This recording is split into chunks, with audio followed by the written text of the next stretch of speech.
Un saludo a todos los participantes en esta segunda travesía del ciclo Historia y Navegación, dedicado a la primera vuelta al mundo, a la primera circunnavegación de la Tierra. Lamento muchísimo no poder estar ahí con vosotros. Hubiera podido estarlo en las primeras fechas programadas, pero las inclemencias del tiempo, como sabéis, lo impidieron y esta vez me ha sido imposible acompañaros en esta travesía que coincide además con la fiesta de la Hispanidad, en la que espero que podamos transmitiros algunos conocimientos y algunas reflexiones sobre lo que fue aquella primera circunnavegación de la Tierra. En mi caso voy a hablaros respecto a la circunnavegación de lo que fue la verdad histórica y lo que ha sido después el interés político por este hecho del pasado. Es verdad que la historia siempre ha sido, desde que la definió Cicerón en el De Oratore, maestra de la vida, ¿no? Y es verdad que siempre la hemos tomado como referencia para extraer de ella enseñanzas del pasado para el presente, ¿no? Por eso, hablar de historia no significa siempre y exclusivamente hablar del pasado. Y más en este caso, y más en estos momentos en los que la historia se ha colocado en el centro de nuestra realidad. Numerosos ámbitos de nuestra realidad tienen a la historia como elemento principal. Por ejemplo, en la política, es decir, una parte significativa del discurso y de la acción política gira en torno a la interpretación histórica que se hace de periodos como la Segunda República, el franquismo, la Guerra Civil. En ese sentido, como dice Ignacio Martínez de Pisón, hemos pasado de ser hijos de la transición a convertirnos en nietos de la Guerra Civil. De manera que, como digo, la historia está en el centro de numerosos ámbitos de nuestra vida. También una parte significativa de las aspiraciones del separatismo catalán están sustentadas sobre una falsa interpretación de la historia que interpreta, por ejemplo, como guerra de secesión lo que realmente fue una guerra de sucesión tras la muerte de Carlos II sin descendencia, ¿no? Pero también la historia está en otro ámbito muy importante, como pueda ser el de la educación. La transferencia educativa es una de las transferencias más cuestionadas, sobre todo en lo que tiene que ver con los contenidos del currículum en materia de historia, en la asignatura de sociales, ¿no? La Real Academia de la Historia, por ejemplo, en el año 2000, ya emitió un informe sobre la enseñanza de la historia en los libros de texto regionales, un informe en el que ponía de relieve cómo la ignorancia que se tiene en España respecto a nuestro pasado no es mayor ni distinta de la ignorancia que se pueda tener en otros países respecto del suyo, pero sí es verdad que es privativo de España el hecho de que esa ignorancia o desconocimiento conduce a dos consecuencias que hoy en día están plenamente vigentes. Decía la Academia en el año 2000 que las consecuencias de ese desconocimiento en España eran la tergiversación y el enfrentamiento. Y estamos en una situación, como digo, que actualiza aquellas palabras del informe de la Real Academia ya en el año 2000. Pero la historia también está en el centro de numerosos ámbitos de nuestra vida, incluso como pueda ser el ocio, el cine, las series, la televisión, se nutren constantemente de contenidos históricos. No es casual que el último premio Planeta de novela se haya concedido a Santiago Posteguillo, probablemente el principal autor español sobre novela histórica, ¿no? Hemos visto también como en Toledo una empresa francesa ha abierto un parque temático sobre historia de España, ¿no? Es decir, la historia está colocándose en el centro de nuestra vida. Lo está también, por ejemplo, en un ámbito como el de la economía, porque la capacidad que otros países atribuyen, por ejemplo, a España para afrontar crisis de deuda, la confianza que los mercados depositan, por ejemplo, en España para resolver situaciones complicadas desde un punto de vista económico, depende también de una imagen que se tiene de España, generada a veces por esa leyenda negra con varios siglos de historia, sobre nuestra capacidad o incapacidad para salir adelante de esas circunstancias, ¿no? Se va interpretando que España pertenece a esos grupos de países que son los PIGS o los Gypsy, ¿no? Portugal, Italia, Irlanda, Grecia, España, sobre los cuales se cierne siempre esa imagen de países indolentes, algo caóticos, desordenados, poco eficaces, ¿no? Y acercándonos más al tema que nos ocupa, que es la primera circunnavegación de la Tierra, también la historia de España está condicionando la imagen exterior que se tiene de nuestro país. Hemos visto cómo el campus de Stanford ha retirado el nombre de Fray Junípero Serra de parte de sus edificios y alguna de sus calles centrales, ¿no? La propia Universidad de Stanford. Hemos visto cómo se han retirado estatuas de Colón desde Los Ángeles hasta Buenos Aires, acusándolo, al igual que se hacía con Fray Junípero Serra por parte de la Universidad de Stanford, de genocida, ¿no?, de opresor. Hemos visto también cómo el presidente de México ha enviado una carta a nuestro rey exigiéndole disculpas por la conquista de América, ¿no? Y vamos viendo, por ejemplo, cómo respecto a este asunto que ahora mismo nos ocupa, la primera circunnavegación, acciones determinadas del gobierno de Portugal han arrojado, por decirlo de manera suave, algún interrogante sobre los hechos históricos que verdaderamente sucedieron, ¿no? Y lo que voy a hacer en los próximos minutos es tratar de mostraros cuál fue la verdad histórica y cuál ha sido el interés político en torno a esta conmemoración. Respecto a la primera circunnavegación de la Tierra, la Real Academia de la Historia emitió un informe que reclamaba para España la plena y exclusiva españolidad de la gesta, ¿no? Y en ese sentido quiero mostraros brevemente o exponeros brevemente cuál es la importancia de las Reales Academias, al menos de las Reales Academias del siglo XVIII. Las tres Reales Academias del siglo XVIII son, por orden de antigüedad, la Real Academia Española, conocida popularmente como de la Lengua, que se funda en 1713, la Real Academia de la Historia, que es la segunda en antigüedad, que se constituye en 1738, y la tercera, que es la Real Academia de Bellas Artes de San Fernando, ya con Fernando VI en el trono, y es de 1752. Las dos primeras son con Felipe V, ¿no? Y lo importante de estas tres Reales Academias del siglo XVIII es que las tres proceden de la sociedad civil, es decir, surgen de tertulias, de protoilustrados, que se reúnen para tratar, hablar y conversar sobre intereses comunes, bien la lengua, bien la historia, bien las bellas artes, y en un momento determinado esas tertulias solicitan al rey Felipe V en los dos primeros casos, Fernando VI en el tercero, solicitan al rey su real protección, que les concede esa real protección, les concede por lo tanto el título de real, y a partir de ese momento siguen desarrollando su labor, como digo, con esa protección. Pues bien, ese es el único vínculo institucional de las Reales Academias. Todas ellas no tienen otra vinculación más que el alto patronazgo de Su Majestad el Rey. Un alto patronazgo que además está recogido en la Constitución española del año 78, en el artículo 62, cuando se describen las funciones del jefe de Estado, y una de ellas es el alto patronazgo de las Reales Academias. De manera que las academias no forman parte de la administración del Estado. Y esto es importante porque esto les dota de independencia. Es verdad que las academias se relacionan administrativamente con el Estado a través de la Secretaría de Estado de Universidades e Investigación, pero tienen plena independencia, lo cual les hace, a lo largo de la historia, haber mantenido posiciones que podían ser contrarias a los intereses políticos de cualquier gobierno. En ese sentido, se ubica la importancia del informe que la Real Academia de la Historia emitió sobre la primera circunnavegación de la Tierra, culminada por Juan Sebastián Elcano. Dentro de las funciones de la Real Academia de la Historia está la posibilidad de emitir dictámenes o informes, siempre a petición de parte. Esa parte suelen ser órganos de la Administración del Estado, las cámaras colegislativas, tribunales de justicia o cualquier otro órgano, como digo, del gobierno o la administración. Pero también, en casos especialmente significativos, la Academia de la Historia puede atender solicitud de informe o dictamen por parte de particulares. Y así ha sucedido en este caso concreto de la primera circunnavegación de la Tierra. Había una serie de acciones previas por parte del gobierno portugués que, como digo, en el mejor de los casos generaron interrogantes sobre la paternidad de esa empresa, y la Academia de la Historia, atendiendo al interés social que podía tener ese hecho, admitió la solicitud de informe que llegó, en este caso desde un diario, desde el diario ABC, una solicitud de informe firmada por su director, Bieito Rubido. En el año 2017, Portugal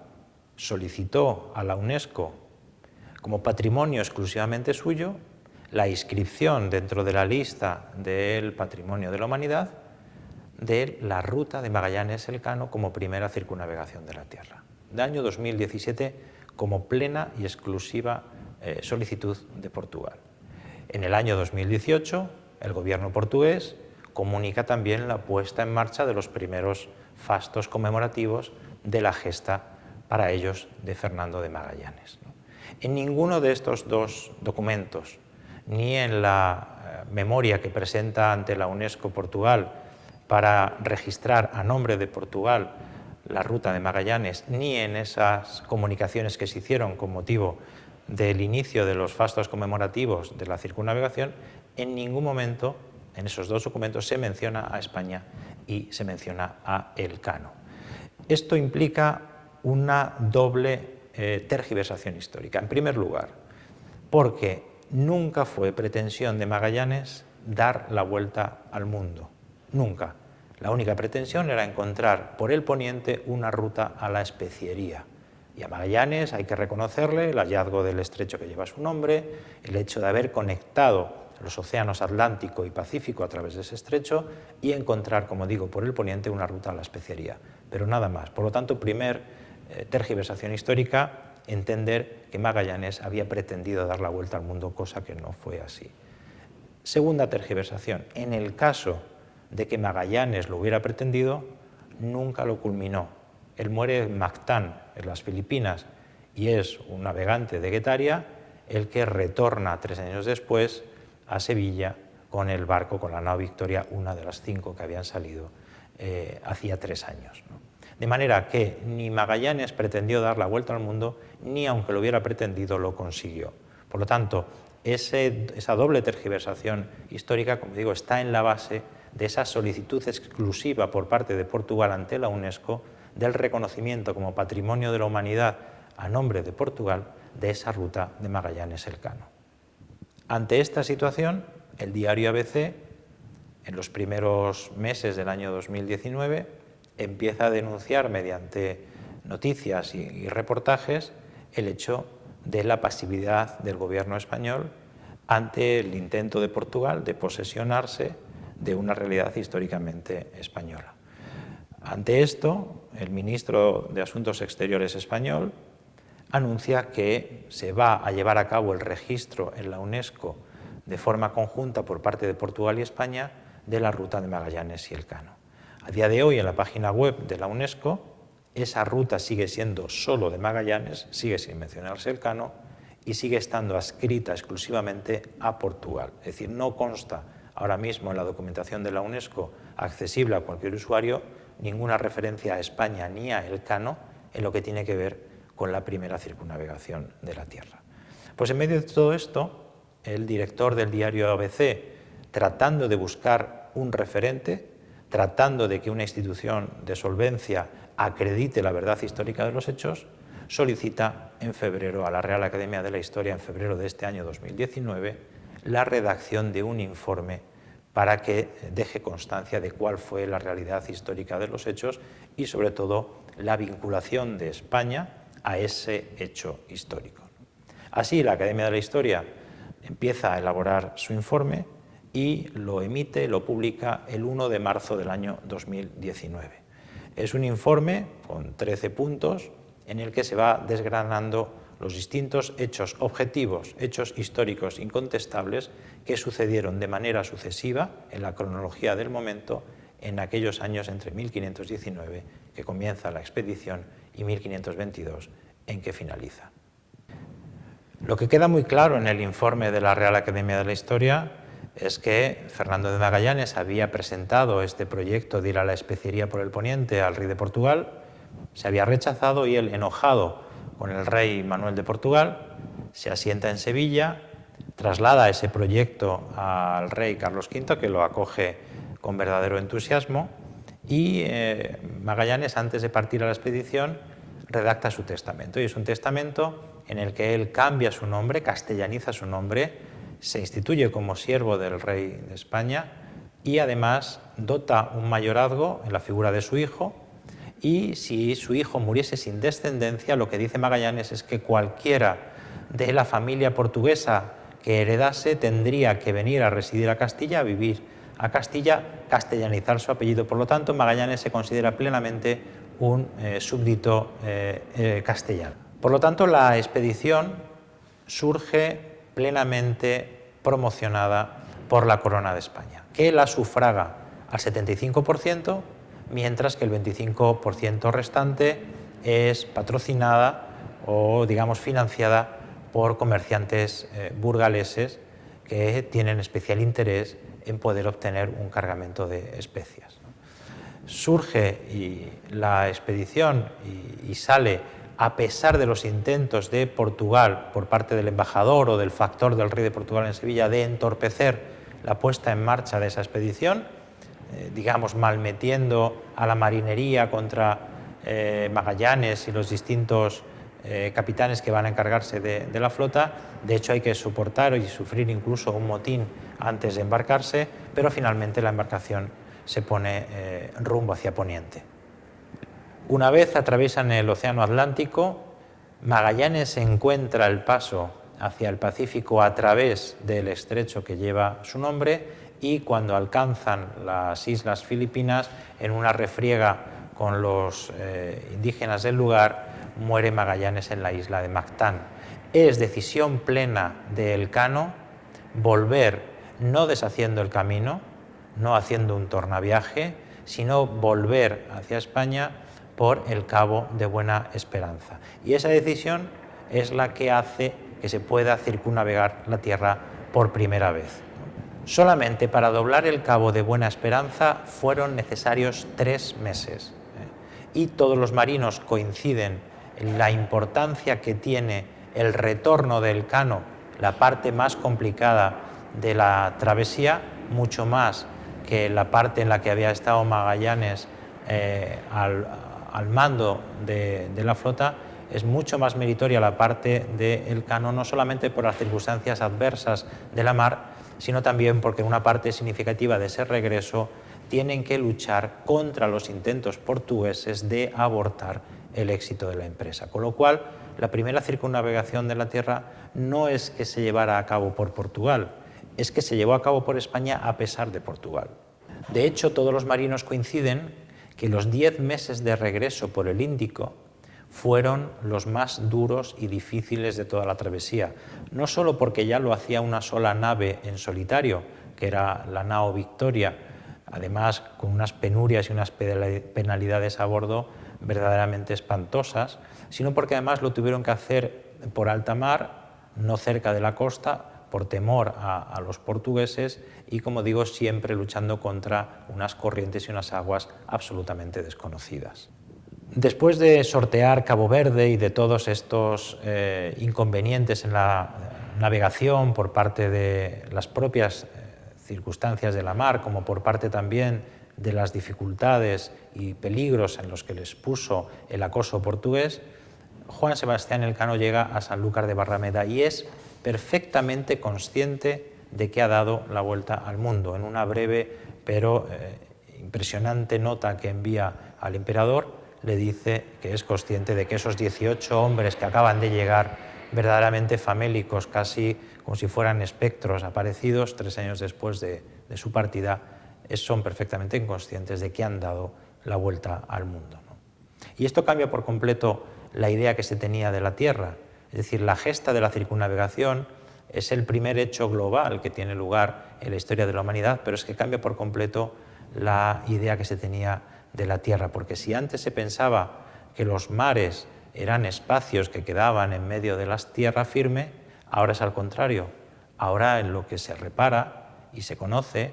es que es al revés, es la tierra firme la que está rodeada por mares que están además todos interconectados entre sí, de manera que es posible, navegando, hacer toda la esfera del globo terráqueo. Bien, pues a pesar de todos estos hechos objetivos, que además algunos de los profesores que os acompañan en esa travesía os contarán con mayor detalle, yo no quiero entrar en terrenos que ellos conocen mejor. Como digo, a pesar de todos estos hechos objetivos y de que, por lo tanto, la conclusión es que esa expedición es plena y exclusivamente española y hay que asignarla exclusivamente a España, a pesar de todo esto, como digo, y a pesar de que todo esto queda recogido en ese informe de la Real Academia de la Historia del 1 de marzo del año 2019, a pesar de todo eso, en las semanas inmediatamente posteriores, las acciones del gobierno español no se vieron afectadas por esta circunstancia y se presentó, de hecho, la conmemoración del 5º aniversario de la circunnavegación de la Tierra por parte de la vicepresidenta del Gobierno español y el ministro portugués, ¿no? De manera que volvió de nuevo a darse la idea de una celebración conjunta de dos países que habrían tenido, según esa interpretación, el mismo protagonismo en ese hecho histórico, ¿no? Además, se hicieron acompañar de un historiador que no es académico, que es Álvarez Junco, que no es especialista en ese periodo cronológico, en ese periodo histórico, tampoco es americanista ni tiene conocimientos de historia de la navegación, y porque lo que es especialista en historia del siglo XIX, en ideas políticas sobre todo, y su gran obra es Mater Dolorosa, es precisamente un cuestionamiento de la idea de España y casi una justificación de los movimientos nacionalistas que surgen en el siglo XIX. Finalmente, el 10 de agosto del año 2019, hace unos meses, arrancan en Sevilla los fastos de la conmemoración del 5º centenario, con la única presencia de la vicepresidenta del Gobierno, sin ninguna presencia, por ejemplo, de ningún miembro de la familia real, ¿no? A partir de ese momento hemos visto cómo van a sucederse acontecimientos, pero tenemos que estar atentos para ver que efectivamente las cosas desde el Gobierno se hacen de acuerdo con esa verdad histórica y no tanto por el interés político, como vengo repitiendo desde el inicio.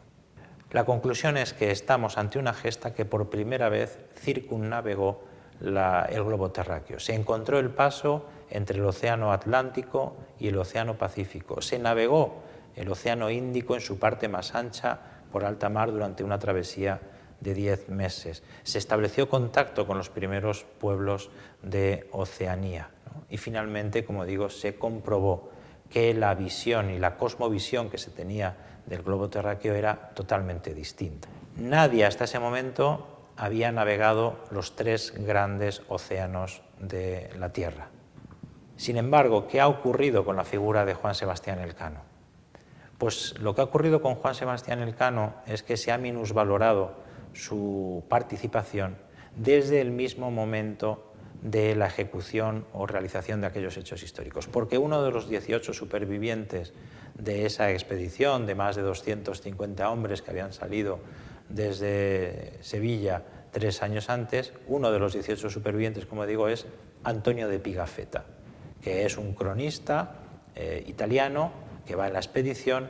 que tiene un deslumbramiento por Magallanes y, al contrario, una animadversión hacia Elcano. De manera que el relato que él hace del viaje pone en valor todas las acciones y decisiones tomadas por Magallanes y prácticamente silencia por completo la figura de Elcano, a pesar de que estuvieron los últimos meses y la parte más decisiva de la travesía en la única nave que quedaba, que era la nao Victoria, bajo el mando de Juan Sebastián Elcano. A partir de aquí, otro de los libros decisivos para la puesta en valor de esa gesta fue la obra de Stefan Zweig, precisamente sobre Magallanes, y el problema es que Stefan Zweig toma también como referente y prácticamente única base de su texto el de Antonio de Pigafetta, de manera que se perpetúa en la obra de Stefan Zweig, que es una de las que contribuyó a la difusión de la figura de Magallanes, pero, como digo, predominan en esa obra las opiniones, los juicios, las tendencias que ya estaban en la obra de ese cronista Antonio de Pigafetta, que había acompañado la expedición desde el primero al último día. ¿A qué hemos asistido, por lo tanto? Pues hemos asistido al intento de Portugal de apropiarse de esa primera empresa de globalización en la historia del hombre, y si no apropiarse, como mucho a conceder una cierta coparticipación española a una empresa que ellos han tratado de registrar como exclusivamente lusa, como exclusivamente portuguesa en la UNESCO, y hemos asistido como complemento a ese intento por parte de Portugal a la contemporalización por parte del gobierno español de tratar de participar de esa empresa compartida en vez de reclamar la plena y exclusiva españolidad de la gesta. El hecho de que en la expedición hubiese marinos portugueses, italianos, españoles, no hace que se diluya la españolidad de la gesta. Es como, y lo decía Elvira Roca en un artículo en El País, es como si Argentina celebrase las ligas del Barcelona porque Messi juegue en el equipo. Tampoco los países cuyos astronautas han participado en expediciones lunares por parte de la NASA han celebrado como éxito propio méritos que todos atribuimos a la labor de los Estados Unidos en la conquista del espacio, ¿no? De manera, el hecho de que Fernando de Magallanes haya nacido en Portugal, que así fue, no obsta para que él mismo se considerase como un castellano más y participase en una empresa financiada al 100%